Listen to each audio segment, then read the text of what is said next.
Oh, okay. Hello, everyone. Welcome back to another episode of KiltzHealth Livestream with Dr. Nelson. I'm your host, Dr. Nelson. Let me go live on Instagram, and I have an echo here. There we go. And let's see if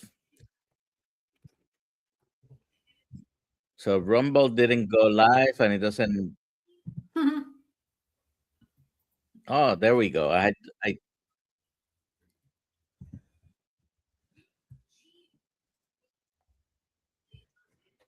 all right.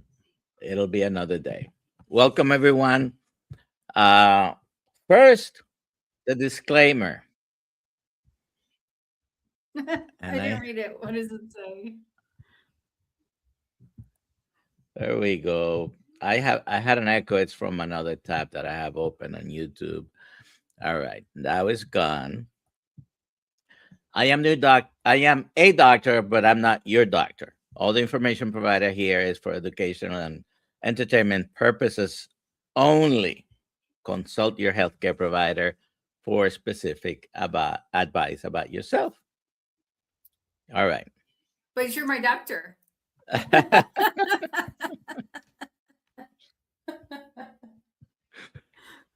So I've spent over 40 years, I'm into my fifth decade as a doctor in the art and science of family medicine. And if there is one thing I've learned is that the most profound healing happens when we return to basic. Our bodies are designed to eat a certain way, and when we go back to that, usually that's very healing. Uh, as a residency trained physician and certified uh, in metabolic health, I see people every day looking for a way out of chronic inflammation. At KiltzHealth, we advocate for the power of the carnivore diet. Keto, we take them in. Paleo, whatever way you're eating, please come in. Uh, Sign up for the Kiltz tribe. The link is in the description, by the way. Uh, and we recommend a diet of bacon, eggs, beef, butter, ice cream, intermittent feasting, and salt. Right, the That's right. baby's diet. Today, I am thrilled to be joined by someone who isn't just talking the talk. She has lived uh, live it in her life before she even became part of the KiltzHealth uh, people. She's been a dedicated carnivore for nearly 3 years, navigating the bumps and the breakthroughs that come with reclaiming your health. She's a vital member of our team, one that we rely almost daily. Officially, she's Dr. Kiltz, uh, person in charge, and once in a while, she follows my instructions as well. We're Once in a while. we're going to dive deep into her journey of healing. Three incredible challenging conditions she's dealt with: lipedema, endometriosis, and Hashimoto. So help me welcome Alia Wells. So you frequently see her in Dr. Kiltz live streams, but she is our guest today. So all questions are for her. Please put them in the chat. If you have any questions, she'll be answering every single one of them. Okay. Yeah, Uh, wider questions. Let's test my knowledge. she's been in training with Dr. Kiltz and with me for the past. How long have you been working for Dr. Kiltz? You started before I did. December 6th, 2024. All right. So it's going on almost 14 months now next week. Wow, that went really fast. Yeah. All right. What's your first question? First, let me take a look at the comments here and maybe try to acknowledge a couple of people. We do have a new member. By the way, she I think signed that's up. on my channel. I think I used to work for him in a dental. He's a dentist. I used to work in his dental office. All right. So he did sign up sometime between this morning's live stream and the first time in the afternoon that I went to set things up, had already signed up as a new Dan. member to your channel, I guess. All right, Brisket Boomers, hello. Let me know what the temperature is where you are, where you're watching from. 63 degrees in West Volusia County, Florida. Same county as Daytona Beach and DeLand. We are just northeast of Orlando. All right. So let me see. Booby Goats is here. I always get a kick with that name. How are you, There's Aaron? a story. It doesn't have. There's a story behind it. She's got a good story behind it. Yeah, she does. Facebook is Food Freedom. Karen from my neighbor from Lakeland. Steadfast. Grandma Crochet Corner. I didn't set up the video, but this morning I woke up to see, was it this morning or yesterday? She had made a song for me. Aw. So at the meetup in Tampa next week, I'm going to show a brand new belt that has been with me for, I don't know, maybe 10 years. Because when my wife bought it for me, it didn't fit. Found it last week. I tried to put it on, and it wraps around all the way past the middle of my back, and it doesn't fit either because it's too large. So never wore it. I remember exactly when I got it. I tried it. It just didn't fit, and it's 56 inches. Oh wow! Yay! Anyways, maybe later I can put the link. It's about almost 4 minutes. No, it's more than 4, about 5 minutes long. So I'm not going to play it here, but thank you, Barbara. Anyways, Mike Selly, that's the father. And I don't know if the son is watching right now. Papa Carnivore. This is Michael Carnivore Selly on top of a lion. Okay, so father and son are here both. Thank you for being here. Can't wait to see you both next week. All right. So let's start with the questions. I have a question for you. And if you have questions for Alia, please put them in the chat. We're going to dig into her story. Many of you have heard it. Maybe some of you have not. So question number 1, what was the specific tipping point nearly 3 years ago that led you to leave the standard nutrition behind and commit to a carnivore way of life? Somebody this morning said, write down your why that makes you cry. Somebody said that in the chat. I forgot who said that. And my why that made me cry was my weight. I know that Ken Berry's like, find a better why. If my weight didn't bother me, like if I looked totally fine, but still felt like crap and was crying all the time and diarrhea all the time, but I'd been skinny, I wouldn't have gone on the carnivore diet. Does that make sense? So my why was actually my weight.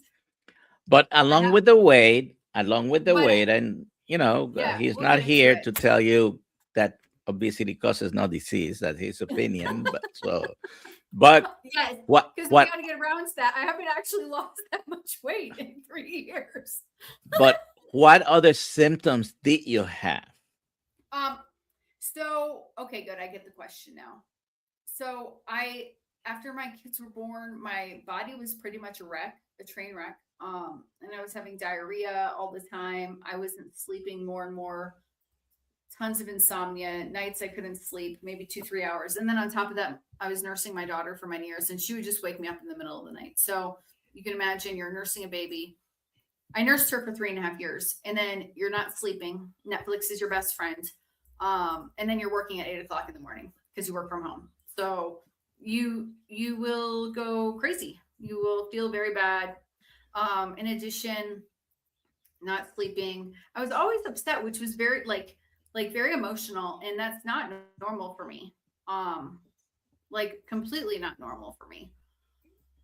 If we go back earlier in life, I had a lot of menstrual troubles. I had a lot of pain. I believe I have endometriosis. And the reason I say I believe is because I was never diagnosed with it. And when I went to the doctor and I said I have unbearable period cramps, they would just say, just do this pill.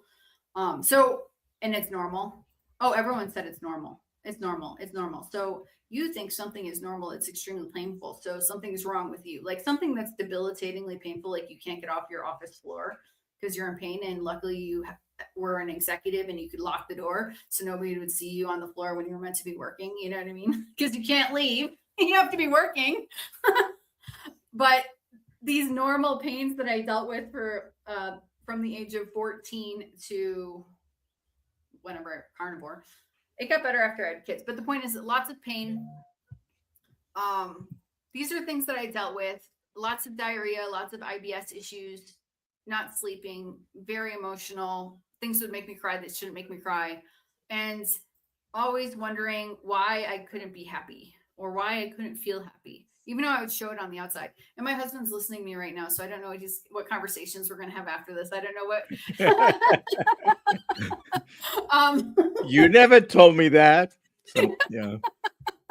But I'm very good at seeming happy, but then not being happy. But he also saw it when I was like, why are you crying about this?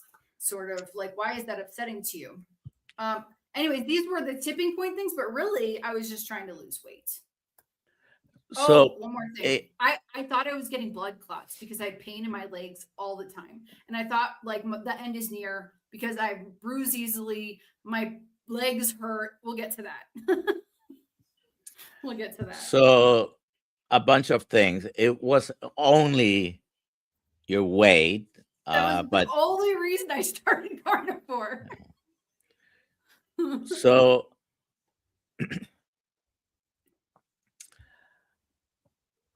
I came across yesterday a short that you had made like 3 years ago, right when you were starting carnivore. It wasn't a new short that you put. It just from 3 years ago, it just popped up. Yeah. Oh, funny. And you had been just a few days into carnivore, and you were already feeling amazing. I was sleeping, and then I was like automatically waking up at sunrise. And we lived in this beautiful condo, gated community, so I could just go outside and walk around. And I'm like, wow, it's 5 a.m. I have energy. I don't feel like death. This is incredible.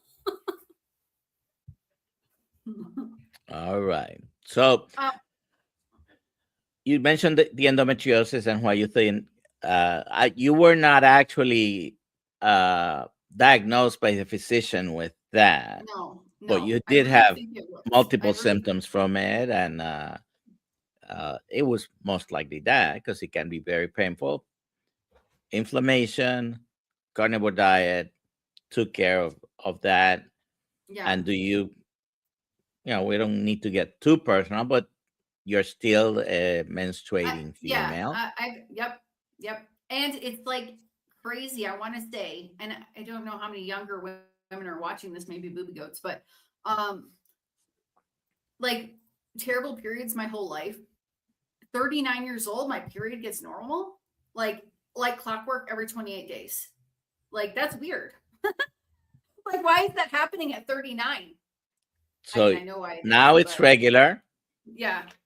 And is it painful at all? I mean, is it like a bleep in your feeling Yeah. what you have? How is it? I mean, maybe a little bit of cramping, but I can like act like a normal human being and proceed with my day. And like 95% of the cases, I don't need to It lie doesn't down. become debilitating. It's not debilitating. Yeah. Like, remember when Oppenheimer came out? My period started that day. And my husband and I went to see Oppenheimer. And I was like, this would not have happened a year ago. I would have been in bed. All So, right. improvement of quality of life. I do want to say one more thing. Now you're making me remember. Like, I remember 2 days into the carnivore diet, like bending down in the shower. Not that I couldn't bend over. I wasn't like that big. More, I was always afraid I was going to hurt my back. Because I was always constantly also having back and shoulder pain. And I bent over and my back didn't hurt. I'm like, success. There's so many little things I've forgotten about. And pain it's almost always very unexpected. Right. Something that happens with, that gets better. Personal experience, plantar fasciitis, chronic low back pain, don't have any. And Amazing. we hear constantly, I think grandma the other morning mentioned also her pain. And every Papa Carnivore, we can go through some of the people that are actually here. And hello, Mark, Ines. Mark's here? Yeah, Mark's here. And pain is something that goes away for most people fairly quickly. But you mentioned the bruising in your legs, the pain in your legs. It was excruciating pain. You thought you were having blood clots. Yeah. And let's jump to what diagnosis do you think, or what condition was that from? Oh, thanks to my doctor, Dr. Nelson, who told me to research lipedema. I think it was from lipedema because you have a lot of pain in your legs because there's something wrong with your lymphatic system, and water gets kind of like stored in the legs. Like if you look at my legs when I first wake up in the morning, especially below my knee, they're very skinny. And then by the end of the day, they're ballooned out. And that's completely from the condition. With that being said, it's maybe once a month I'll have some pain in my legs and I'll go to sleep and it'll be fine in the morning. Maybe once a month, but this used to be chronic, like every day. And I didn't even realize that the pain went away. One day I was like, my legs don't hurt. It was another thing that just disappeared with the carnivore diet. Can I just say something really gross that skin conditions. I had a C-section. Now, my last C-section was 7.5 years ago. I started carnivore like 3-ish years ago for 5. Oh no, my daughter's almost 8. So for 5 years, I had an unhealed wound from a C-section. It wouldn't close up. Don't ask me why I didn't go to a doctor. I just thought it was going to be like that forever. A lot of things I'll say, I just thought it was going to be like that forever, including eczema, which I don't have anymore, like bleeding eczema on my hand. I think it was 3 months. And I understand because sometimes people may have it wasn't a large wound. It was it wasn't a large. It was just itchy and weird and kind of gross. Sort of the corner of the C-section. Yeah. Mm-hmm. So some people get some suppuration and they just clean it up and literally pack it sometimes, put a Band-Aid or gauze, but that healed when you 3 went months carnivore. into carnivore. It was like gone. Didn't smell bad anymore. No more pain. Totally healed. Completely healed. Hasn't reopened. All right. So we're going to be talking within the community, hopefully, about lipedema. Mm-hmm. I spoke to Siobhan Hoggins this weekend, and she told me that, she'll come and talk to us about lipedema. She's become a world expert in that. And if any women here listening that thinks they may have lipedema, there are 2 websites you want to check. One is lipedema.org, and the other one is lipedemasimplified.org. I believe it's .org, and both of them. And there are a self-assessment quiz in there that you can answer the questions, and it'll give you an idea whether you may be dealing with lipedema. And lipedema is not obesity. Lipedema is not, it has the word edema. It's not necessarily swelling. Right. And it's different from lymphedema. Okay, so lipedema and lymphedema are two totally separate conditions that very often are together, though. Okay, so women with lipedema may also have lymphedema. Right. We're going to leave it at that because today is not the day for the lecture on lipedema. But but I just want to know, Dr. Nelson, if someone suspects they have lipedema, I hear often in the chat, like, I'm stalled for women and I'm stalled and I can't lose weight. I'm curious, what would be some things that they would want to look into? And then we'll talk about something else. The going to this website, both of them, I believe, have the same self-assessment test. I would start with that. Go and take the test. It's going to give you an idea, because what happens is that pear shape that many women have, when it's very pronounced, it's probably lipedema. Mm-hmm. I'm simplifying the criteria, by the way. Yeah. Just and pain. But it's painful. It's not like. But one of the characteristics is painful. It Mhm. seems to be a connective tissue disorder. And I say it seems because the specific cause has not been determined yet. But it's not, excuse me what I'm going to say. You may look fat, but you're not fat. I know. Okay? Do you know how annoying that is?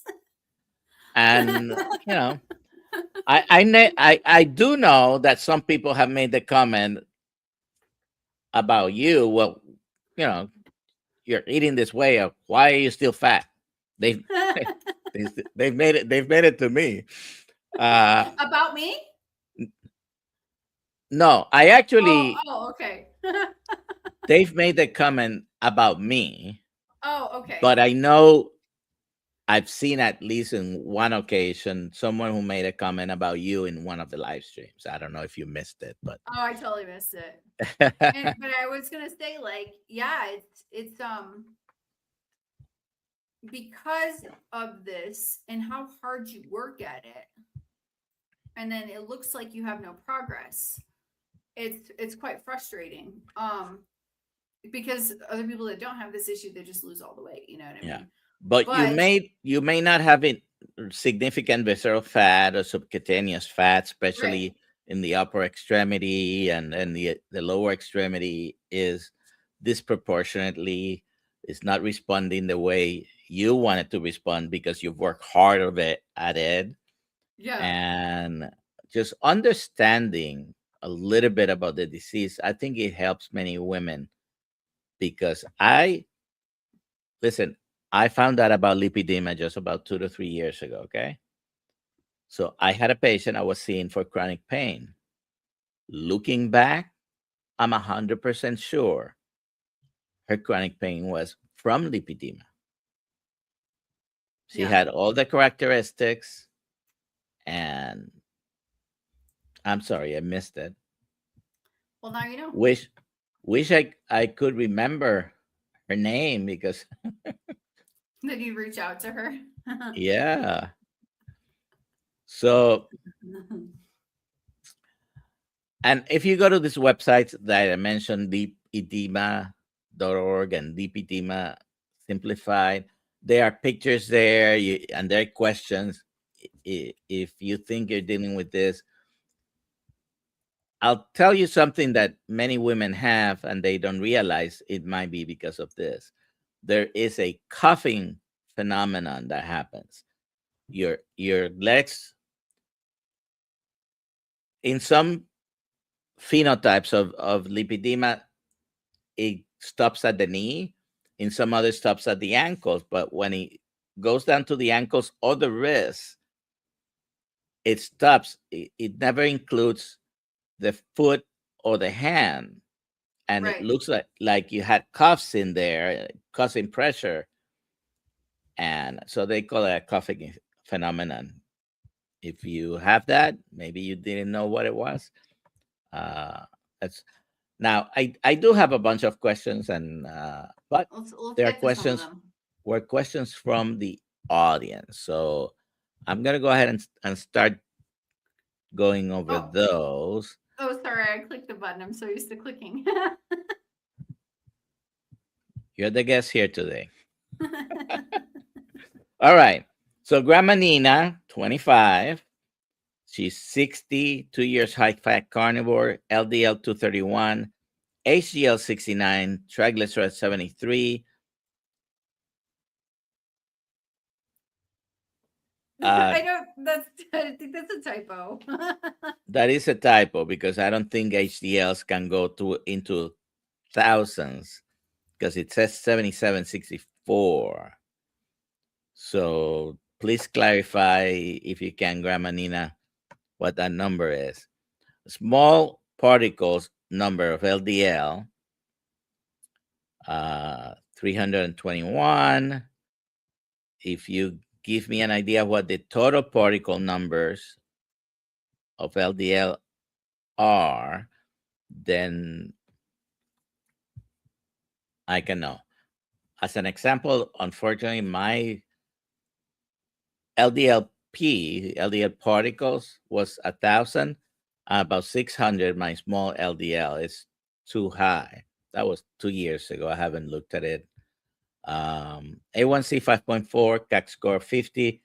Told cardiologist no statins. He said to do the injectables. Those are worse medications, I think, than even the statins, but they're being used. Or to participate in Verbi trial. I have reviewed some of the results of the Repatha study, which they stopped at about 2 years.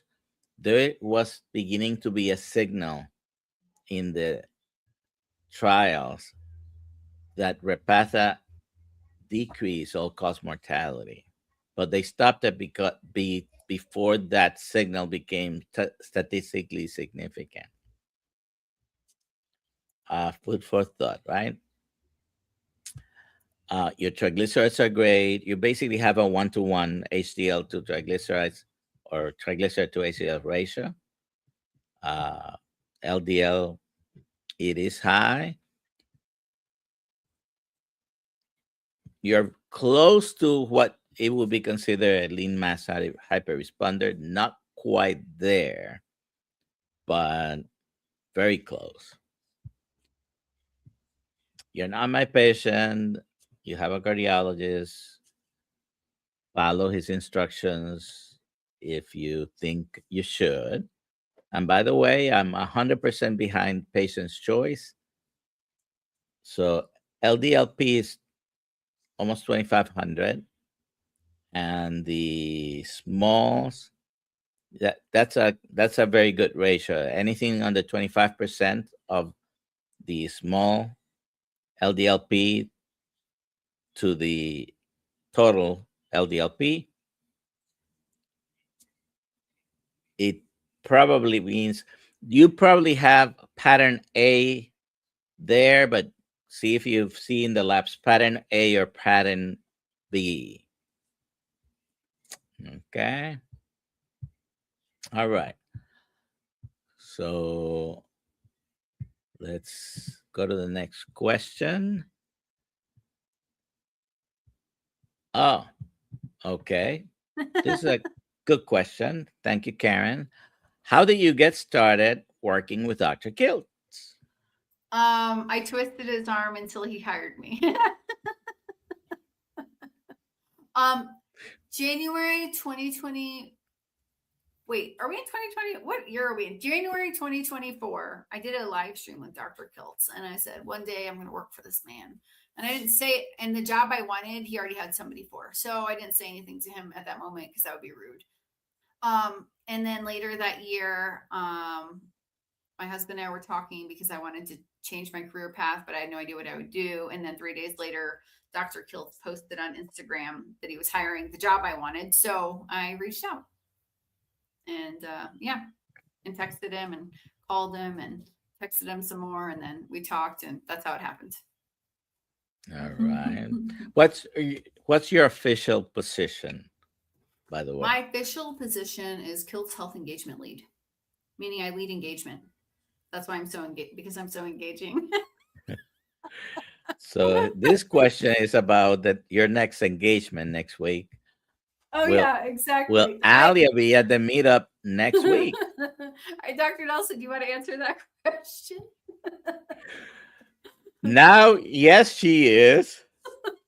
Up until yesterday, she didn't know she was going to be, but she is. So she'll be getting there Wednesday, right? Yeah, Wednesday. I'm leaving here Tuesday, so yeah, I'll be alive on Wednesday. Gary, I will be happy to meet you and your son. That'll be fun. All right. So, Grandma Crochet Corner, Barbara's asking, I've been listening to this channel for a bit, and I have heard the food ice cream a few times. What actually is this ice cream really? I'm sure it isn't store-bought ice cream. You're correct, Grandma. I'm going to let Alia, who's the guest today, answer that question. What is Kiltz ice cream? It is cream and eggs, maybe some vanilla bean, plus or minus sweetener of your choice. But essentially, it's yolks and heavy whipping cream put into an ice cream machine. And that's sweet enough. If you're on a carnivore diet, that will be sweet enough. So basically, if you eat eggs and you use heavy whipping cream for your coffee, for example, those are the ingredients, the two main ingredients. You know that you can put a pinch of salt in ice cream as well. You can do it with a little bit of honey. You can do it with allulose, monk fruit, the sweetener of your choice, or not at all, by the way. So we may have whoever comes next Friday, not tomorrow, but a week from tomorrow, Dr. Kiltz is going to make his ice cream. He might put a touch of vanilla, and we'll have some honey for those that may want to add some honey. And I don't want to mention the other thing that I suggested because we don't know. We haven't had a response from her, right? Oh, yeah, she's bringing it. All right. So yeah, she's bringing Susie from Switch. I just received 2 bottles yesterday of, it's a allulose-based syrup. And I don't use it, but my wife and my son use it in their coffee, or he makes shuffles sometimes. So I hope that answers your question. So the baby's diet is BEBBI. You can put 2 I's and S. That is bacon, eggs, butter beef, ice cream. Also, in some of the books, he uses the I for intermittent feasting, and the S is for salt. So that's the baby's diet. We don't do that other thing that sometimes people post here. We do the baby's diet. What's the other thing? The beef, butter, bacon, eggs diet? We don't do that one. Those things, well, I don't know about that one, but the other one is trademark. So we can't even say it? Technically, we could get, everybody says it, but technically we shouldn't use it in any meaningful way. Okay. All right. So Trudy. Dr. Nelson, I met you a few weeks ago in San Diego. I have been carnivore for 2 years. My question is, I'd like to know what you think of taking herbs or medicines. Through some of my struggles, I used plenty of herbal supplements it was 7 out of a list I have of 10 anti-glutamic or anti-glutamase herbal remedies. When I was getting my weekly treatments for that thing in the past that I don't have anymore, but that I had. And so, yeah, traditionally, that probably has been the biggest use of herbs and plants for years. They were our medications, okay? Medications, as we know them today, prescribed and made in a manufacturing facility and all that, hasn't really existed for too long.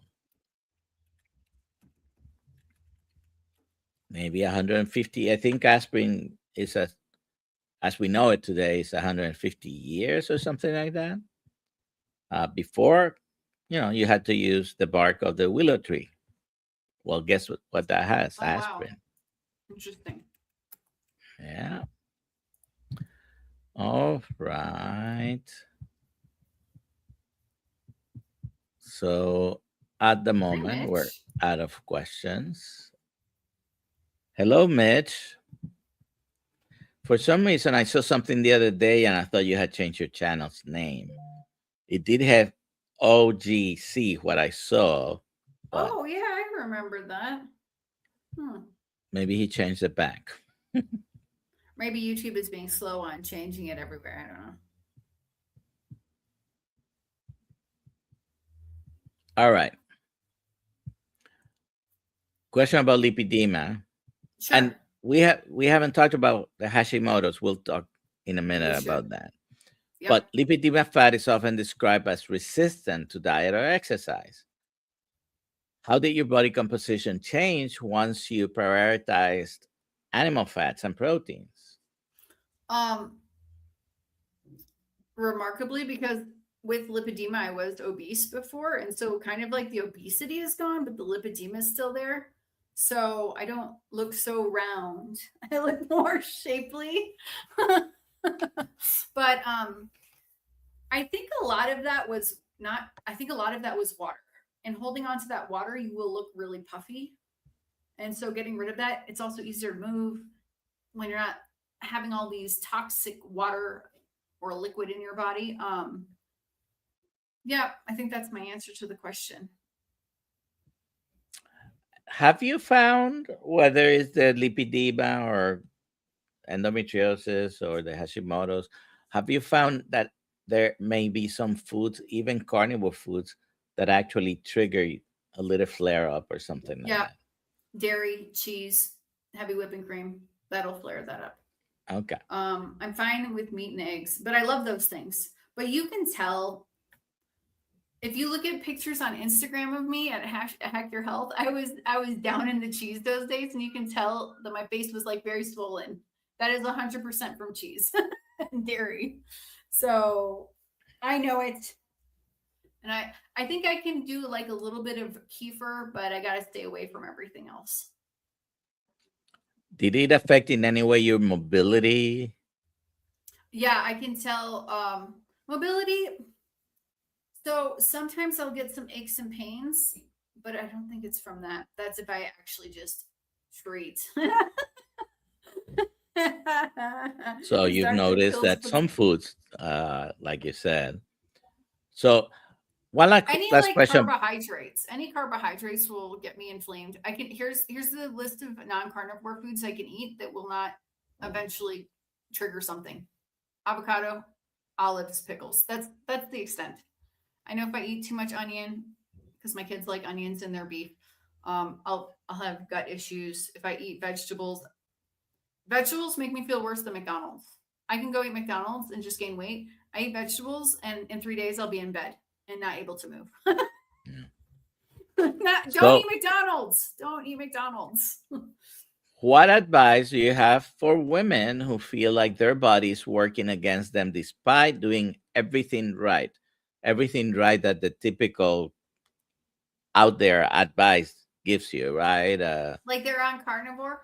You're on carnivore No, already. Oh, they're not on according to the carnivore. traditional diet advice, they're doing everything right.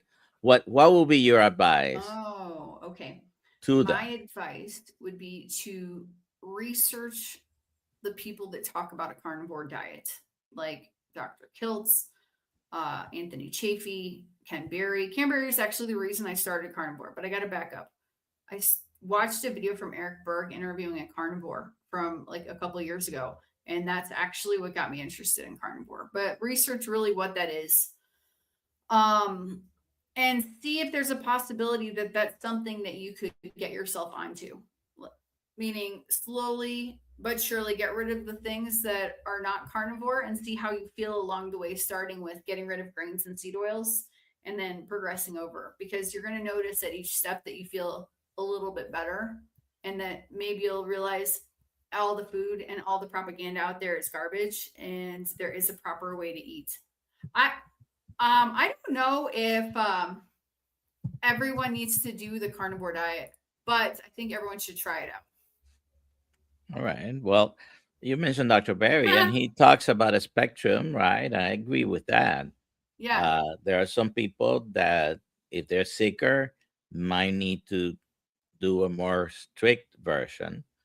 And there are some people that are able to have 20, 50, 100 grams of carbs a day. You still need to be selective. Yeah. They should be real food.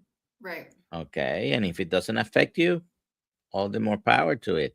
Recently, I think 2 days ago, Michaela Peterson disclosed that she has been able to add some plants. And more power to her, because she has been, she's a woman in her 30s, I believe, and she has had for most of her life had to eat beef, salt, and water. And every time she tried to add anything, she had flare ups of her autoimmune problems. So, Yeah. Fantasy says that what I said is baloney, in other words, and that seed oils are good for you. What are seed oils? Please put that in the chat. What are the seed oils that are good for you? I'm curious. All right, Dr. Nelson, I'm ready for the next question. so seed oils have been an invention of man for the past 125 years or so. Before that, in our history, we didn't have seed oils. We didn't have oil made out of corn, rapeseed, Sounds like a terrible name. rice bran, I mean, canola. All these oils have, by the time they made it to a bottle for you to buy, they have been rancid because they are produced with very high heat. And polyunsaturated fatty acids are very unstable. Okay. If you want to use a vegetable source or plant based oil, the only things I would probably recommend would be olive oil, avocado oil, and coconut oil. But all the other oils basically can produce inflammation. I had a personal experience when I started using a oil-based oil, and I liked it because I had some dry hands, a little bit of eczema in my hands, and the oil was very good for my skin. And I developed an acute pain that lasted for months. I had a pinched nerve in the neck, and it got irritated to the point that I was in severe pain constantly. Severe pain to the point that if I could take even a narcotic prescribed, but a narcotic I would have, except while I'm seeing a patient, the patient doesn't want me to be on any narcotics, right? So I Mm-hmm. couldn't take it even if I wanted because uh, I was using a lot of ibuprofen. The day I stopped using that oil, which was only used in my hands, within 3 days that the pain stopped. Wow. What was irritating and inflaming my nerve was that it wasn't even oil that was ingesting. It's crazy. Uh, there are studies where, for example, study the Minnesota coronary experiment. You can look it up. It was done with corn oil and animal fats. And I'm not going to go and do a complete recount, but the result of that was the corn oil group lowered their cholesterol. Great, right? Because everybody talks about how bad a high fat diet could be for cholesterol. Do you know what else was a result of that study? That the corn oil group had more strokes than the animal fat group. Oh, wow. So you want to lower cholesterol and have more strokes? You go at it. Uh, what was the result of that? The study was never published. It wasn't published until like 20 years later, 30. The principal investigator took his name off everything, and they basically put the study in a drawer somewhere. Crazy. The principal investigator was Ansel Keys. Hmm. The results didn't match what they were expecting, so it wasn't published.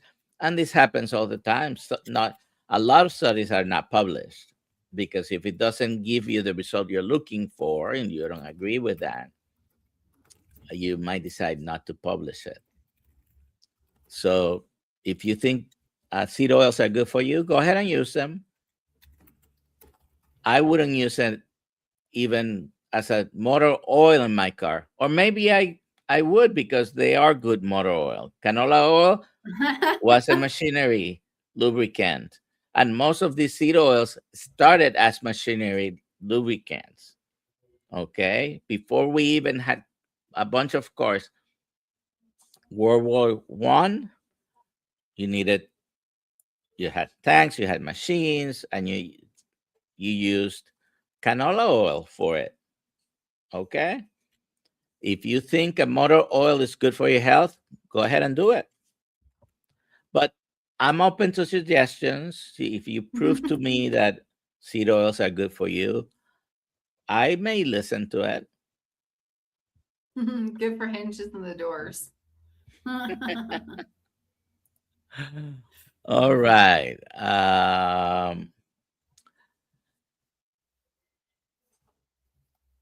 So Hashimoto's. Yeah. Many Hashimoto patients struggle with cold intolerance and low energy. How was your energy before and after you changed your diet? Oh man, I was exhausted all the time. I was so tired. Um, I don't think I did any traditional housewife things for 6 years, other than nurse my babies and play with my kids. But like cleaning, laundry, dishes, that was all to my husband because I was so tired. Um, I remember the first week in carnivore, I was so excited. I was like scrubbing the bathroom floor, and I was so happy to be down on the bathroom floor with energy, happily cleaning. Does that make sense? So it's changed. Cold, I live in a hot climate, so yeah, I will say when I go to Chicago, I will get a rash in the middle of winter. But I don't know if that's Hashimoto's related or not, but my skin will get a rash in the cold of Chicago. So I don't know about the cold because I've been living in a hot climate for 10 years, but definitely the energy within 3 days completely changed. Were you at any time using thyroid medication? So when I got diagnosed with a thyroid a thyroid condition, because the doctor did not explain to me what it was, he just said my numbers were like 10,000 or something, and they're dangerously high. And I was angry, calling me angry that I didn't pick up my medication yet. So I took it for a couple days. I'm like, oh, I feel a little better, and then I didn't feel better, and so I stopped taking it. I'm like, this is not helping me. Why am I gonna try to? It was levothyroxine, So I stopped taking it. And then when I was pregnant with my daughter, I believe I took it because the doctor said I had to take it because I was pregnant. So I was going to listen to my doctor. And I think those are the only 2 times I've been on Yeah. thyroid medication. If you are hypothyroid during your pregnancy, it may affect the growth of your baby. So right. You may not want to hear this, but you got to take something if you need it. Yeah. Okay? So I think I recall that I did after they told me that I was taking some thyroid medication. I don't know if it was the whole time, but probably it was a long time ago. So those are the only 2 times I've been on thyroid medication. All right. So the last time you did your antibody titers and your thyroid hormones, were they normal? The antibodies, no. The thyroid numbers are But like were they just lower in than range. before? Oh yeah, they were a lot lower than before. They're still like high, but I haven't tested. I asked them, so I did my blood work a couple weeks ago, and I said, please test the antibodies. She said she couldn't. She'd have to send me to a specialist who had the ability to ask for that. So those thyroid numbers all look good without the antibodies. So I actually don't know about the antibodies. But the last 2 times, they were better than the original. So each time it's gotten better on the carnivore diet. And did you have any problems with your skin, hair, nail health before you realized you had a problem with the thyroid? No. Oh, okay. Not that I remember. I remember feeling distinctly crazy and like upset all the time. And that I think is directly related to Hashimoto's. I've spoken to Heather Stone, and I didn't ask Amy, Dr. Horniman, about this when I spoke to her, but Heather Stone specifically said many women get misdiagnosed with bipolar disorder when they have Hashimoto's because you're all over the place. You're high and then you're low. You're high and then you're low. So you feel really crazy. And I always blame the Hashimoto's on why I couldn't lose weight, but I did lose weight. I lost the obesity. I didn't lose the lipedema, but I lost the obesity. So it's hard to lose weight in both conditions, but with the carnivore diet, I was able to lose the obesity, if that makes sense. But no, I just remember feeling crazy. Does that make any sense? I remember feeling like very frantic all the time. Yes, it does. Yeah. So what does a day of eating is for you? How many times a day do you eat? Usually 2. Like Okay. I like to eat breakfast. I know, terrible. I love to eat breakfast, but then I'll go all day and then maybe eat dinner. And usually eat dinner. And it's usually pork ribs, some sort of meat. There's some eggs in there. And that's it. I am going to confront something called sardines. I think I need to eat sardines. You I'm going to I'm going to confront the subject. I'm going to look at them and decide to eat them. you don't eat sardines? No. Thank you, Sandy. Is Dr. Boss coming to No, Tampa? she's not. She's doing her boot camp or whatever it's called, her 21-day course. She's not coming. But I bought some canned fish recently. We thought it was sardines. It tasted delicious. It happened to not be sardines. It was herring. So I will at least eat more herring. Herring are not that small. Yeah, mackerel looks a lot like it though. Oh, okay. It was herring though. It was a little bit bigger. I'm like, why is this fish so big? There you go. Is there a list of who's coming to Tampa? Yes, there is, Rick. There's a huge list. Oh, please tell us who's coming to Tampa. All 90 people? No, the speakers, I think. He might be referring to the speakers. Okay. So at Dr. Kiltz's dinner, we have a special guest who I confirmed yesterday, but he's not able to speak the next day. But Dr. I can't say his name. Pradeep Jamnadas. Yes. Despite the fact I've been listening to him for 3 years. So Dr. Kiltz, Dr. Nelson, Dr. Anna Rosa, Dr. Ovadia, Jenny Middich, Susie from Switch, Two Crazy Ketos. Mitch, of course, is coming and speaking. We love Mitch. I got to look at the list or else I'm going to forget somebody. Diane Ladd, Juliet Edens is going to be speaking. I'm looking at the list so I don't forget anybody. Adam from Healing Humanity. And I think that's it. Maybe Jeff. Lash is there, but he is not speaking. He will be there, though. Lash will be there. Lash is coming to help with the barbecue. He's going to help do some photography for me. Let's see. Brett Miner is going to be there. Oh, Rick Rodriguez is going to be there. A bunch of people. Even if he doesn't speak, he's going to hold court talking about the iguana diet. Yeah. Isn't everybody speaking? Everyone can talk. Everyone is allowed to talk to each other.